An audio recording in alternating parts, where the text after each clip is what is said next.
I'm Camilla Sloan, and this is my AS Foundation Portfolio Media Evaluation. For my main task, I decided to create an indie rock magazine. I chose to make an indie rock music magazine for two key reasons. Firstly, as an avid fan of indie rock music, I felt that I had a sound knowledge base concerning what would work for this genre of magazine. And secondly, my primary research confirmed that there was definitely a market for a magazine of this genre because a high percentage of potential customers in my target audience said they would like to see an indie rock magazine on the market. To find out exactly who the target audience for my media product would be, I carried out SurveyMonkey research. I found out that my magazine should be pitched primarily at people aged 15 to 21, of both genders, but primarily females. I also discovered that all or most of my target audience would be white or Caucasian, in social grades B to D, and that the majority of my audience would be heterosexual, but some of my secondary target audience would be homosexual or bisexual. Once I had established who my target audience would be in terms of age, gender, social grade, ethnicity and sexuality, I asked my audience what genre of music magazine they would most like me to create. 6 people voted for the rock genre and 4 people voted for indie, which was far higher than any of the other categories. So in order to appeal to more people, I decided to combine the majority of votes for genres, which would allow me to include a wider variety of articles in my magazine. In order to represent, address and attract my target audience, I spent a large amount of time conducting further primary research to establish exactly what my target audience would want to see on my cover, contents and double-page spread. When carrying out my survey, I asked what would be the most enticing feature of a new music magazine, and the results show that the people who carried out my survey are most interested in the images. This led me to conclude that I had to think very carefully about the representation of stereotypes that I wanted to connote through my images, and to get this right I researched relevant theories and did a great deal of research into existing magazines to find out what conventions they follow to represent their target audiences. For the images, I took some inspiration from magazines like Kerrang and Enemy. In terms of stereotypes, I worked my image plans around the idea of trying to connote Stanley Hall's 1904 stereotype of youths being rebellious, and also Dick Hebridge's 1988 mixed metaphor stereotype of youths as both trouble and fun. I decided to include these stereotypes in order to follow Bentley's 1997 idea that the creative process should be the making of the new and the rearranging of the old, as I saw existing magazines like Kerrang and Enemy often relied on connoting these stereotypes through their media language choices. I will now discuss in more detail the ways in which I have developed, challenged the forms and conventions of these existing media texts. As I said previously, I have used Bentley's 1997 theory to help me create this magazine and ensure that it conforms to the conventions of an indie rock magazine. I chose to follow a lot of the common conventions of existing indie rock magazines like Kerrang and Enemy because I know that those magazines are very successful, so I wanted to create my magazine in a similar way so that when people saw it on the shelves of a shop they would consider buying it because it was clear that it belonged to the indie rock genre and because it had a lot of creative eye-catching features. However, although I looked closely at what other magazines were creating to ensure mine matched genre conventions, I decided to take the conventions that I wanted to use and make them as original and attractive as possible in order to make my magazine stand out from the rest. One of the main conventions that I chose to follow was the masthead taking up 1/8 of the page. I feel that in doing this I have ensured that my masthead stands out and is one of the most eye-catching features. I think that it is important to make my masthead as visible as possible because it is a brand new magazine. For the masthead, I have chosen to make the font all bold and in capital letters. This is a common convention for a magazine of this genre because it helps assure that the magazine is made known to a potential buyer. In terms of my name, I eventually settled on the name Sound after asking my target audience for feedback. I think that this follows conventions in an original way because it is associated with the music genre of the magazine and also my target audience because it connotes the articles in the magazine which my audience would want to read. The layout of my cover is very contemporary and busy looking, which is conventional for this genre of music magazine. It also connotes the type of lifestyle that the bands live and also the kinds of lives that my fans may want to live. I think that this is an important message to connote through the magazine as potential readers may recognise and feel more inclined to buy it. On the right-hand side of the magazine there is a graphic box with a feature about a gig guide. I think that this box is really eye-catching as it fits in with the colour palette, but it still grabs the attention of the reader. Having a box like this is a great way to advertise articles in a less conventional way, but it looks more fun and also fills space. Just above the masthead, I decided to add a cover line banner in which to place text. This makes the page look less sparse, it adds more information, and it will be one of the first things that a reader sees when they pick it up off the shelf in a shop. For this reason, I included the word exclusive and the name of a band, because readers usually like the idea of a story that has not been publicised anywhere else, as it makes the experience feel more personal and makes the magazine look better than competitors. The band that is included in the banner's text is a fake one that I made for the purpose of this feature article. The band Night Fusion and its lead singer are the main focuses of this magazine. I chose the name Night Fusion because it sounds like an indie punk group, and it will appeal to a broader audience because it could be classified as a quite hipster name and become a rising trend in music and fashion. Down the left-hand side of my music magazine there is a list of existing bands, all of whom will be featured in this magazine. I have chosen to have these bands in alternating fonts and colours, as this makes the magazine look interesting, as it also adds another pop of colour. The bands that are listed are Fall Out Boy, As It Is, Bombay Bicycle Club, A Day to Remember, All Time Low, Coldplay, and a few others. I chose to use these bands on the cover of my magazine because they are a mixture of indie and rock bands, and therefore if a reader sees that I have variety in my magazine, they may also be persuaded to buy it. Also, these bands have massive fan bases, so if a fan of one of these bands is to see the magazine, hopefully they will be inclined to buy it. This will also broaden my audience appeal. Using bands in this way is a common convention that I observed on all music magazines, as it is done because the magazine talks primarily about music, therefore the band names are critical in making it sell. The layout of my contents page is far less busy, as it follows a similar style to contents pages in magazines previously mentioned like Kerrang and Enemy Issues. These were the magazines which I felt connoted similar stereotypes that I also wanted, and one of the magazines is aimed at a more indie audience and the other is a more rock-based audience, which is why I felt that it was important that I should take inspiration from both. From the contents page, I wanted to be quite simplistic and easy to follow, but I still wanted to keep the main focus on Lewis, who was the feature of the magazine. Beneath the main image are 3 or 4 columns. The first is dedicated to the editor's comment and image. The second contains details of the cover stories. The third includes information about news and posters, and the fourth describes the gig guide in further detail. All articles mentioned have corresponding page numbers which will guide the reader to the articles or features that they desire. The box dedicated to the editor's comment is conventional for this genre of magazine because it also adds a personal touch which engages the reader with the editor, creating a sense of community and shared cultural identity, which is an important part of a magazine, as it brings together a community of readers, which is apparent in concerts of both varieties, where there is no discrimination of any kind. I also added a signature to the bottom of this column as it makes the magazine look more professional. Including the guitar image filters back in some of the rock vibes. It looks effective and it fills a small amount of space while still making the page look attractive and avoiding clumsiness. I have organised the columns so that there are different sections for each type of article. Doing so will help to avoid confusion when it comes to a reader looking at a page. I found from my research that my target audience likes something that is easy to read so that they can locate articles that they want without having to trawl through endless adverts without any success. Therefore, I organised my page to conform to a convention of an easy read. There is a box at the top of the page dedicated to a banner which reads Contents and the date. This is very conventional of a magazine of any genre. It lets the reader know what page they are on, and it also looks professional.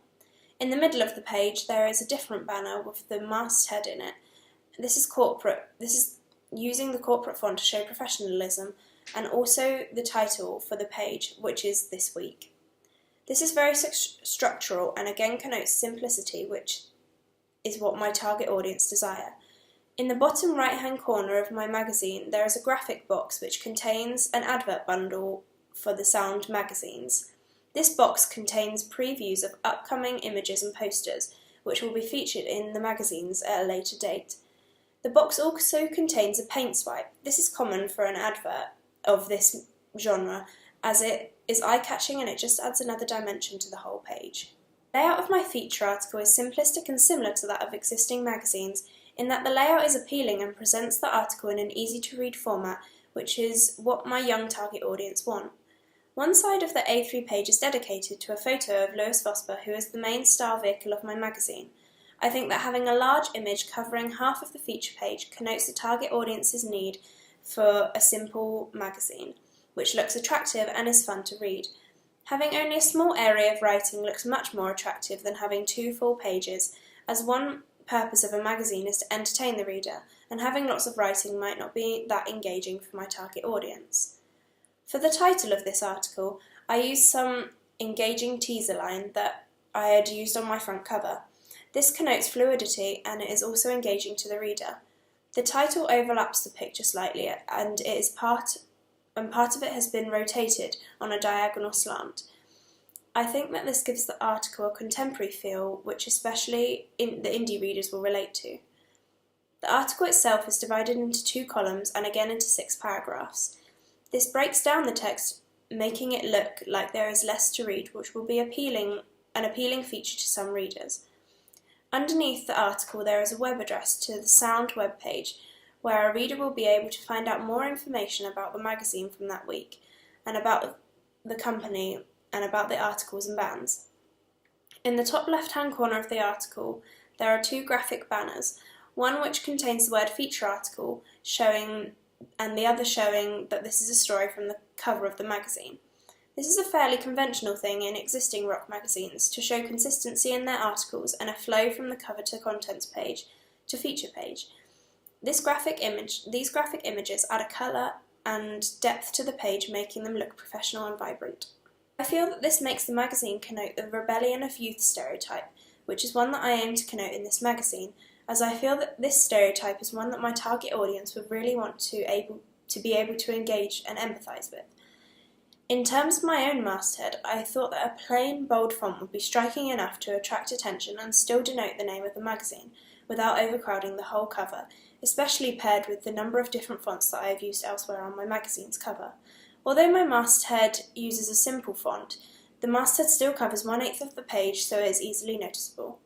Underneath the list of bands mentioned earlier, there is the main feature for my magazine. To entice the reader, I used the article's line, "How fame changed my life." I chose to use this teaser quote because I feel that this statement sums up the article as it is also quite an exciting statement, because I think that this connotes the rags to riches stereotype put forward by Gandalf in 2007. In terms of typography, on my cover I have used a mixture of fonts. This is conventional for this type of magazine, and I have used a font that almost looks like it has been handwritten. I feel that this will appeal to my audience because they like their experiences to be more personal, and if the font looks like handwriting, then it feels like a one-to-one conversation. Because this covers quite a large amount of the cover, I feel that it appropriately connotes the significance of the article and that the main focus of the magazine for this week.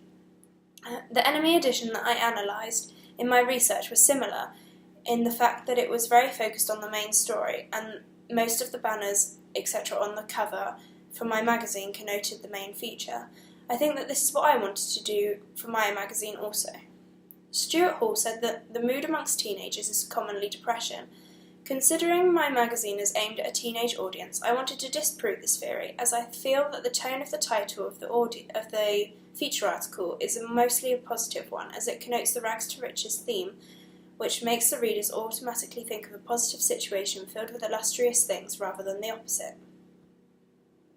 Also, because the star of the band is a teenager, having the story from his perspective and showing that his teenage years have proven to be worthwhile connotes happiness. From a teenage perspective, hopefully my target audience will be able to relate to this story and to Lewis, the star of the band. The fonts mentioned above are the main fonts that I have used on my cover to make it look interesting and to also connote the appropriate theories. The typography on my contents page is fairly basic, which represents the reader's need for a simplistic layout and lets them see what's in the magazine with ease, following existing conventions. The corporate masthead font is used again in the centre banner, and a similar bold fonts are used for the title banners of each content section. The contents banner in the top left-hand corner and the arrow banners housing Lewis Vosper in the top right-hand corner of the page. This connotes consistency in the magazine, which my audiences will like. The secondary fonts are fairly basic, so as to be legible and simple. Also, considering these fonts are quite small, as they mainly are used for describing articles, there is no need for it to be too showy, as it would look clumsy, overcrowded, and it would be less easy to read. The typography on my feature article is similar to that on my magazine cover, because some of the fonts that I have used are from the same group of fonts. For example, The Way Fame Changed My Life was the teaser line for the feature article on my cover, and I have used the same teaser and font for the feature article to create a clear brand image inside the magazine, like I observe professional magazines do. As I said previously, this font could look as if it had been handwritten with a marker pen. Indie rock readers like a more personal experience, therefore I think this font would be appealing and engaging for them, as they would be able to relate to it. The font that I have used in the graphic boxes is a bold font which really stands out off the page and catches the reader's attention and connotes that the magazine will represent readers who see themselves as trouble and fun. The font that I have used for the article is very plain, as I didn't want to make it too difficult to read and make the page appear to be cluttered, as this follows conventions of people like Enemy, who always use clear fonts for the main body of articles. The colour palette for my magazine is mainly white, red and blue. This follows the three-colour convention, as it also connotes that the magazine was made in the UK because the red, white and blue are the colours on the Union Jack flag. The reasons that I use these colours are to connote the nationality of the magazine, to show the genre, as Indian rock magazines usually use this colour palette, and because they are all bright colours which make the magazine eye-catching. These colours help to connote Dick Hebridge's theory that youth is fun, conveying the message that this is a magazine for young readers who want the content to be fun and entertaining. When I researched other magazines, the colour palettes that Kerrang use are very varied, bold and eye-catching. I noticed that this made the magazine stand out from the rest, as it was a unique selling point that many other magazines chose to use such a bold choice of colours. I wanted to use this to be able to disprove a depressive stereotype that youths carry, and also to give my magazine another dimension, which would help it to be noticed in a crowd and to sell to readers. Although my magazine is an indie magazine, I chose and conventionally in indie fashion there are a lot more neutral colours. However, I thought that if it was too neutral, then it may not have made my magazine stand out enough on shop shelves. The colour palette for my contents page is much more varied, as it contains black, white, yellow and red as the main colours, but also some green, blue and pink in the images. This use of colour makes the page look very vibrant and lively, which further connotes the ethos that my magazine links to Hebridge's stereotype of youth as fun. Using additional colours on the contents page breaks some of the conventions I saw on Enemy and Kerrang, because some of their additions stuck to the same colour palette as the cover, but I thought it would be worth the risk by adding some extra colours to make my magazine stand out and further connote Hebridge's theory. On my feature page, I have stuck to the three-colour convention that I observed on most of my style models. I mainly use white, red and black, which connotes the rebellious side of youth, which Stanley Hall argued so passionately about, that black connotes criminal activity and rebellion. White and red connote sex and passion. The white works well in contrast, as it is what Barth would describe as a binary opposite to black, working well to connote that the magazine also support Hebridge's mixed metaphor of youth as fun and trouble, because it links to a more light-hearted tone. I think that the set of this colours is very popular in rock music, album art, instruments, fashion, etc. And for this reason, they will be something that the target audience will be able to relate to. Overall, I think that the colour scheme flows well through the magazine and complements my image choices. In terms of my choice of star vehicle, I chose white models because from my secondary research into existing magazines, it was clear to see that most or all of the people featured on the covers of these magazines were white or Caucasian, which works to represent the target audience, as they also fall into this group. My secondary research also showed me that it was vital to get the mise-en-scène right in order to sell the right associated lifestyle to the target audience. I learned from looking at the images in Enemy and Kerrang that my models would have to look like they were in real indie or rock bands, as this had to be achieved through costume, hair and makeup choices. To achieve this for the cover image, I asked the model to wear black skinny jeans, a plain black top with a red plaid-style shirt over the top, as these shirts are very fashionable at the moment. This means that I am following conventions of a magazine by using mise-en-scène to attract an audience. This will especially be important considering my magazine will be brand new to the market, so gaining an audience will be vital. In terms of setting my main image, I thought that taking an image outside with the model against a stone brick background would follow conventions, as it would make the model and the image look edgy and rebellious and fit in with indie rock conventions and Stanley Hall's theory. I think that this audience will really be able to empathise with this style of the image, as it looks contemporary and off the cuff. Having a male model as the main image goes against Laura Mulvey's 1975 theory that women are used as erotic objects of desire and characters within the story as erotic objects of desire for the spectator, as there are no females present. However, nowadays, as McKinnon argued in 2003, men are used more equally for the sexual desires of women and homosexual men, and as my primary target audience is female, I thought that using a male model was a better choice, that it also follows genre conventions. My main image on my contents page used the same model as on my magazine cover, as I wanted to try and carry the feature throughout the magazine as a key selling point.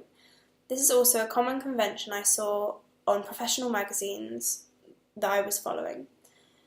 The image on the contents page looks as if it appears to have a filter over the top of the image, which makes it more of an indie style. I think that this will appeal to my target audience because of the clothes and the location which my model is in equate to quite a bohemian, cool image, which is what indie people especially can relate to. In this image, the model is wearing the plaid shirt, a bomber jacket, black skinny jeans. These clothes, as I said previously, are very fashionable and would definitely catch the eye of the audience. This image is set in a coastal location, and I think that this would definitely appeal to my indie audience, and to a lot of people, the beach holds fond memories, which I think the image could prompt to creating the tone of fun. The secondary image on my contents page is of myself. As I am the editor of the magazine, it was appropriate for me to use this image. There are 4 other minor images on the contents page. These are included in the advert section in the bottom right-hand corner of the page, and these images are used for upcoming posters and magazine covers that will be in issues to come. The medium image on my feature page is another from the photo shoot that I did at the beach. I think that using the same model on the main image of the cover, contents page and feature page has worked well at creating a brand image and making the product flow. The reason that I used this image for the double page spread is that I think it works well to contribute to the narrative of the article. I think that the image makes Lewis look just like a normal person, which is what the article itself is trying to connote. And I think that this could also have just been taken like an off the cuff from a beach walk. I think that this imagery really connotes his lifestyle as just a normal guy, and my target audience will relate to this as it follows Gandalf's idea of the rags to riches story. The mise-en-scène is perfect for this genre, as the image looks quite stormy and dull, which links to Hall's storm and stress model of youth's representation, while also fitting in with the style of images indie rock fans are drawn to, as it hints of the darkness of some of the lyrics and the sounds. However, I got the model to smile, which contradicts the storm and stress model, as he looks confident and relaxed. I feel that my target audience will respond well, as this makes him look like a more accessible person, connoting that reading the article will make them closer to him, which is a sort of experience readers want from a magazine article about a popular star. I wanted the Lexus on my cover, content and feature page to give a similar informal conversation and chatter vibe, as I wanted readers to see the magazine was on their wavelength. I feel like this is one of the most appropriate language choices to use, as if it was used at a concert of an indie rock variety, everyone mingles together and creates a sense of community, no matter what race, gender, colour or any other social aspect.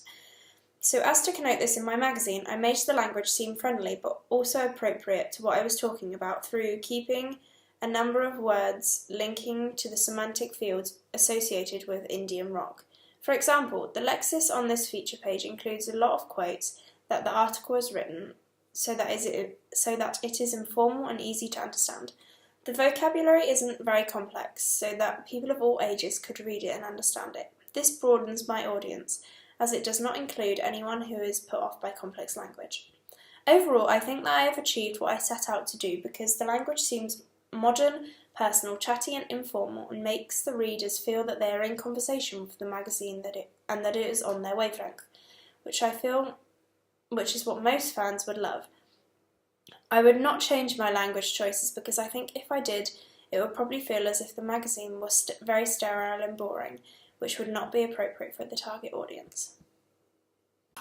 I think that overall my media product is suitable for my target audience. I think that it represents social grades B to D, mainly from the layout, images and Lexis you can gather a sense that this magazine is not for people of the upper classes, as it features bands that are stereotypically more popular with social grades C to E. As the band members have come from these social grades themselves, even if they, through a rags to riches story, have become social grade A. I think focusing on a rags to riches story was the right choice to represent my audience, as it helps to create a sense of cultural identity linking to Keith Gandal's 2007 theory. Gandal states that lower class people are portrayed as a cultural other through fashions that deviate from the upper classes. I think that I have made my magazine suitable for youth culture through continuously connoting the people featured in the magazine that fit Hall's stereotype of youths as rebels and Hebridge's stereotype of youths as trouble and fun.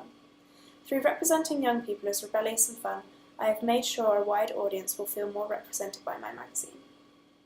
I think I have represented females in my primary target audience by contradicting Laura Mulvey's theory that women are used as sexual objects of desire for the spectators, and by using a male model for the majority of my images, and using a well-known attractive model to attract and entice female readers.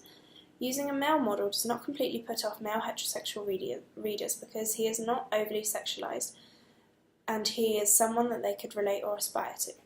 This choice could also attract homosexual males who would find the male model attractive. In terms of sexuality, indie rock music does not discriminate against any sexual orientation, and that was something that I wanted to connote in my product. In the modern media, as Medhurst argued in 1997, gay men are too often portrayed to be screaming queens because drag queens are seen to wear a lot of makeup and be magnified by the media to be incredibly exaggerated. In rock music,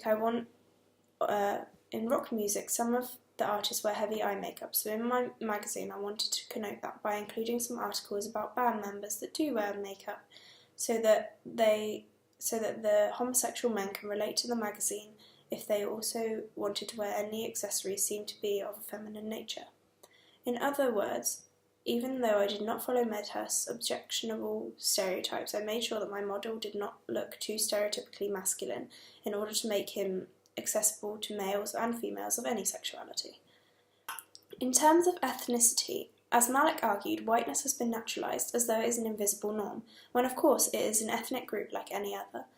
This quote is shown to be true in the majority of existing rock and indie magazines that rarely feature any other ethnicity. I did not break this convention as I used a white model, but if I was to do any other aspect of the work again, I might include models of a different ethnicity on the contents page to be more inclusive to people in my secondary target audience.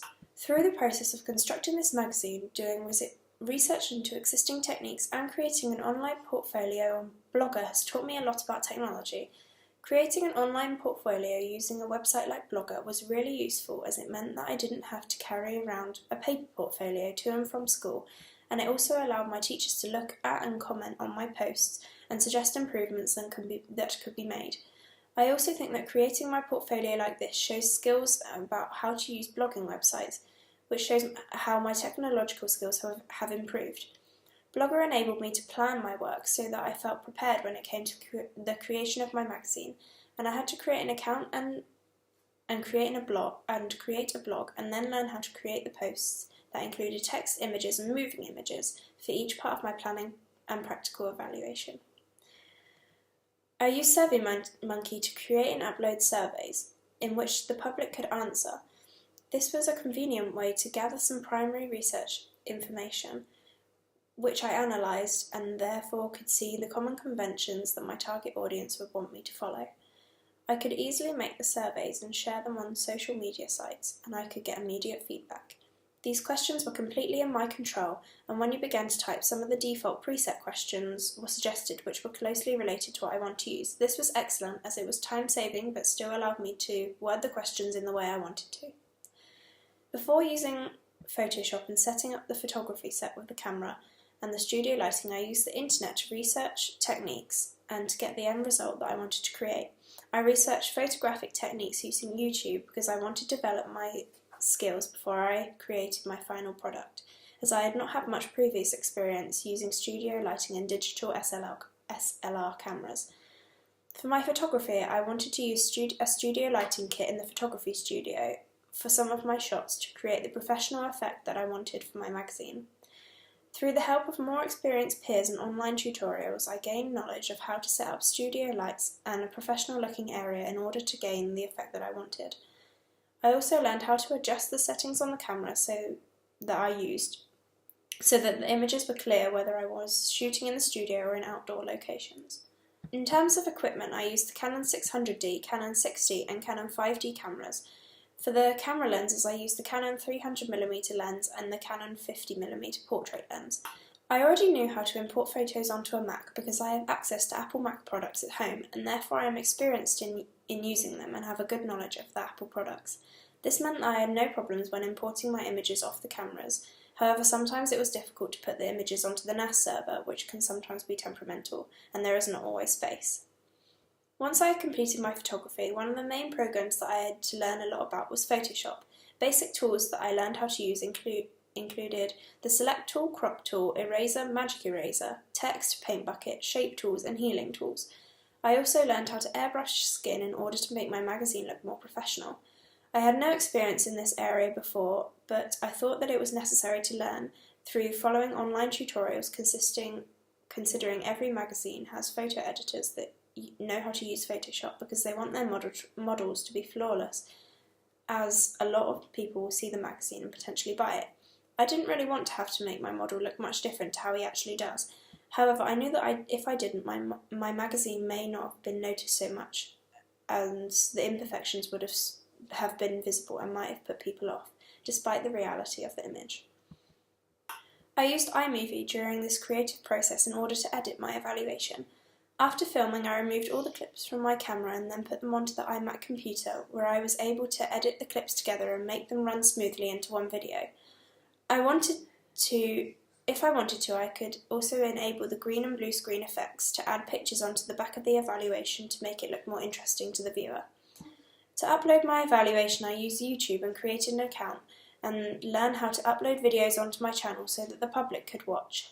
This is a good way of further proving my ability to use internet programs in order to show my improvements for my preliminary task.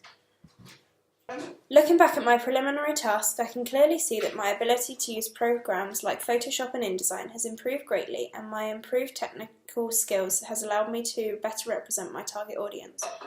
I have also learned a great deal more about theorists and their ideas, and how to apply the theories and stereotypes to my own work in order to represent different groups of people and attract an audience.